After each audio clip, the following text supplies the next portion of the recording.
প্রিয় দর্শক, প্রথম আলোর নিউজরুম থেকে সবাইকে স্বাগত জানাচ্ছি। সঙ্গে আছি আমি বায়েজিদ আহমেদ। নির্বাচিত খবরে আজ আমরা কথা বলবো দৌলতদিয়া ফেরিঘাটে বাসডুবি নিয়ে। আর এই বিষয়ে আলোচনার জন্য আমার সঙ্গে আছেন প্রথম আলোর head of deep news Rajib Ahmed. Rajib Ahmed, আপনাকে স্বাগত জানাচ্ছি। গতকাল একটি মর্মান্তিক দুর্ঘটনা ঘটেছে দৌলতদিয়া ফেরিঘাটে। বাস নিয়ন্ত্রণ হারিয়ে পড়ে যায় এবং বলা হচ্ছে যে 60 থেকে 70 ফিট নিচে যাত্রীবাহী বাস ছিল। এখন পর্যন্ত ওই দুর্ঘটনা থেকে কতগুলো লাশ উদ্ধার করা হয়েছে বলে আপনার কাছে তথ্য আছে? আমরা সর্বশেষ যে খবর পেয়েছি, এটা কিছুক্ষণ আগের খবর, যে এখন পর্যন্ত 26 জনের মৃত্যু নিশ্চিত করা হয়েছে। মানে 26 জনের মৃত্যু সরকারিভাবে লাশ পাওয়ার কথা জানানো হয়েছে। এর মধ্যে 11 জন নারী, 8টি শিশু এবং 7 জন পুরুষ। আচ্ছা, এই 26 জনের মধ্যে 18 জন হলো রাজবাড়ির, তাদের গ্রামের বাড়ি রাজবাড়ি, 6 জন কুষ্টিয়ার এবং 1 জন গোপালগঞ্জের। আচ্ছা, আপনি জানেন যে বাসটি কুষ্টিয়া থেকে দৌলতদিয়া আরিচা হয়ে ঢাকায় আসছিল। সৌহার্দ্য পরিবহন। সৌহার্দ্য পরিবহনের বাস। এবং দেখা যাচ্ছে যে আসলে ওরা শুরুতে কুষ্টিয়া থেকে তেমন কোনো যাত্রী নিতে পারেনি। একটা কথা বলে রাখি, আমরা যতদূর জেনেছি যে এই বাসটি আসলে কোনো পরিবহন কোম্পানির কাউন্টার ভিত্তিক যে টিকিট কেটে উঠবে ওই রকম বাস ছিল না। এটা আসলে রাস্তায় যে যাত্রী পেয়েছে তারা সেগুলো সংগ্রহ করেই ঢাকার উদ্দেশ্যে ছেড়ে আসছিল। সেক্ষেত্রে তার রাজবাড়ি থেকে সবচেয়ে বেশি মানুষ বাসটিতে উঠেছিল। দুর্ঘটনাটা কিভাবে ঘটলো? নানান তথ্য কিন্তু গণমাধ্যমে আসছে। কে চালক ছিল, সহকারী চালক ওই সময় গাড়ি চালাচ্ছিলেন বলে অভিযোগ উঠেছে। এমনকি বাসের যিনি ড্রাইভার আরাব খান, তার মরদেহ কিন্তু উদ্ধার করেছে। প্রকৃত ঘটনা কী ছিল? আসলে সেটা তো আসলে নিশ্চিত করে এখন পর্যন্ত কেউ বলতে পারবে না আসলে কিভাবে দুর্ঘটনাটা ঘটেছে। আমাদের কাছে যে তথ্য আছে, যেটা ভিডিওতে দেখা গেছে, যে বাসটি আসলে ওই পন্টনে ভেড়ানো ছিল, সেটা আস্তে আস্তে নদীর দিকে, হঠাৎ করে নদীর দিকে চলতে শুরু করলো এবং একটা পর্যায়ে গিয়ে নদীর পন্টন থেকে নদীতে পড়ে গেল এবং খুব দ্রুত গতিতে গেল। দ্রুত গতিতে। এবং ওখানে যে বলা হচ্ছে প্রত্যক্ষদর্শী যারা ছিলেন, আমাদের রিপোর্টার ওখানে গভীর রাত পর্যন্ত ছিল এবং এখন আমাদের 3 জন রিপোর্টার ওখানে কাজ করছেন। ওনারা নানা জনের সঙ্গে কথা বলে যেটা জানতে পেরেছেন যে বাসটি আসলে একটা ফেরি মিস করেছে। মানে ফেরিতে উঠতে গিয়েছিল কিন্তু শেষ মুহূর্তে সেটা আর উঠতে পারেনি, ফেরিটি ছেড়ে যায়, মানে ফেরিটি ভরে গিয়েছিল। তখন সে ওই পন্টনের কাছেই অপেক্ষা করছিল পরবর্তী ফেরিতে আসার জন্য। এই সময় একটা ছোট ফেরি এসে ওই পন্টনে, ফেরি যখনই পন্টনে লাগে তখনই একটা ধাক্কা হয়। আমরা যারা ওই রুটে চলাচল করি, আমরা এক সময় পদ্মা সেতু হওয়ার আগে ওই রুটটা দিয়েই আমাদের গ্রামের বাড়িতে যেতাম বরিশালে, এবং আমরা দেখেছি যে এই বাসগুলো আসলে অপেক্ষা করে, পন্টনে অপেক্ষা করে। অনেক সময় সড়ক থেকে, মহাসড়ক থেকে পন্টনটা এরকম ঢালু, পন্টন যেতে ঢালু, তারপরে ঢালুতে নেমে তারপরে আপনি একটা ফেরিতে উঠবেন। এই যে পথের যে রাস্তাটা, এই রাস্তাটা থাকে খাড়া অনেকটা। তো ওই সময় এরকম ফেরি একটা ভেড়ে আইসা পন্টন কাপে, এরকম ঘটনা কিন্তু আমরা অনেক দেখেছি। তাই বলে যে বাস আসলে সে সরাসরি একদম নদীতে পড়ে যাবে, সেটা আমার কাছে কখনো বিশ্বাসযোগ্য মনে হয় না। যে কোনো কারণে হোক, যেটা মনে হচ্ছে যে বাস আসলে নিয়ন্ত্রণ হারিয়েছিল, যেটাকে আমরা ব্রেক ফেল বলি। বাসের চালক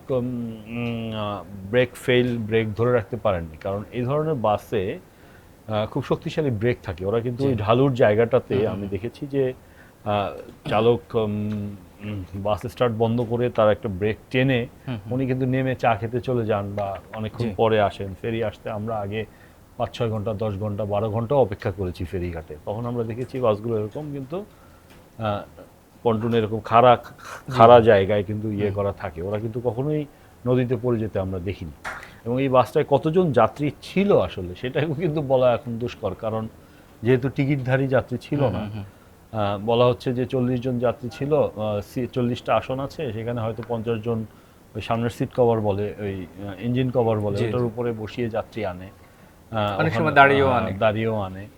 ওইখানে যাত্রী কতজন নেমে গিয়েছিল বাসটি থেকে, কতজন ভিতরে বসা ছিল, সেটা কিন্তু আসলে বলা কঠিন। বিশেষ করে নারী শিশুরা তো বসেই থাকে বাসের ভিতরে। আরেকটি তথ্য যেটা আপনার কাছ থেকে জানার চেষ্টা করব, সেটা হচ্ছে যে এখন পর্যন্ত যারা মারা গেছেন, তো তো যাত্রীদের জন্য কি কোনো বীমার ব্যবস্থা আছে কিনা? দেখেন, বাংলাদেশের পরিবহন খাত হলো চরম বিশৃঙ্খল। এখানে বাসগুলোর বেশিরভাগ ক্ষেত্রেই দুর্ঘটনা ঘটলেই দেখা যায় যে রুট পারমিট থাকে না। অনেক সময় দেখা যায় চালকের লাইসেন্স নেই। অনেক সময় দেখা যায় যে চালকের সহকারী বাসটি চালাচ্ছিলেন বা কোনো যানবাহন চালাচ্ছিলেন। সেক্ষেত্রে এই বাসের যাত্রীদের এই বাসটির বীমা ছিল কিনা, সেই বাসের যাত্রীদের বীমা ছিল কিনা, সেটা আসলে নিশ্চিত হওয়া যায় না, কারণ আজকে সরকারি ছুটি। জি। এই বাসটির রুট পারমিট আছে কিনা সেটা আমরা জানার চেষ্টা করেছি। ফিটনেস সনদ আছে কিনা এটা আমরা জানার চেষ্টা করেছি, কিন্তু আসলে সরকারি ছুটির কারণে সেটা আমরা জানতে পারিনি। আমরা হয়তো আগামী রোববার নাগাদ এগুলো বিস্তারিত তথ্য পাবো, কারণ আপনি জানেন যে কালকে পরশু আরও 2 দিন সাপ্তাহিক ছুটি আছে। আপনি বললেন যে 26 জন এখন পর্যন্ত মারা গেছে, তো এই স্বজন হারানো পরিবারগুলো কি কোনো ক্ষতিপূরণ পাবে কিনা? স্বজন হারানো পরিবারগুলো ক্ষতিপূরণ যেটা জেলা প্রশাসন সাধারণত দেয়, যে এই মরদেহগুলো নিয়ে গিয়ে তাদের দাফন করা, সেই কাজে 25,000 টাকা করে দেয়। সেটা জেলা প্রশাসন দেবে বলে ঘোষণা দিয়েছে। আর আহতদের 15,000 টাকা। একটা তদন্ত কমিটি হয়েছে। আর যেটা হলো, বাংলাদেশ সড়ক পরিবহন আইনে কিন্তু একটা বিশেষ বিধান আছে, একটা তহবিলও গঠন করা আছে যে সড়ক দুর্ঘটনায় ক্ষতির জন্য ক্ষতিপূরণ দেয়া। এটা প্রত্যেকটা যানবাহনের নিবন্ধন বা অন্যান্য কাজ যখন আপনি করেন, রুট পারমিট দিতে যান, তখন ওখান থেকে একটা ফি রেখে দেওয়া হয়, এবং প্রায় ওই তহবিলে প্রায় 250 কোটি টাকা আছে। তো একজন মানুষের যদি মারা যান বা আহত হন বা অঙ্গহানি হয়, উনি যদি বা ওনার পরিবার যদি 30 দিনের মধ্যে আবেদন করেন, সেক্ষেত্রে কিন্তু মারা গেলে 5 লাখ, গুরুত্বপূর্ণ অঙ্গহানি হলে 3 লাখ, এবং আহত হলে 3 লাখ টাকা যদি তার স্বাভাবিক জীবনে ফেরার সম্ভাবনা না থাকে। আর যদি স্বাভাবিক জীবনে ফেরার সম্ভাবনা থাকে তাহলে তিনি 1 লাখ টাকা ক্ষতিপূরণ পাবেন। কিন্তু সমস্যা হলো, এই বিষয়টা নিয়ে খুব একটা প্রচার করা হয় না সরকারের পক্ষ থেকে, বা অতীতে আমরা দেখিনি। প্রচার না করার ফলে হয় কি, এটা মানুষ জানে না, এবং এই ক্ষতিপূরণের টাকাটা আসলে কিন্তু বিলি বন্টন হয় না। আমরা গত বছর একটা রিপোর্ট করেছিলাম, সেখানে দেখা গেছিল মাত্র 1.5 থেকে 2% মানুষ, দুর্ঘটনায় ক্ষতিগ্রস্ত মানুষ এই ক্ষতিপূরণটা পেয়েছে। আপনার কাছে আরেকটু তথ্য জানতে চাই যে যে বাসটি দুর্ঘটনার পতিত হলো, সেই বাসটির রুট পারমিট আছে কিনা, ফিটনেস আছে কিনা, ড্রাইভারের লাইসেন্স আছে কিনা? বন্ধের দিন, এই কারণে জানতে পারিনি। এটা রোববার নাগাদ আমরা জানতে পারবো।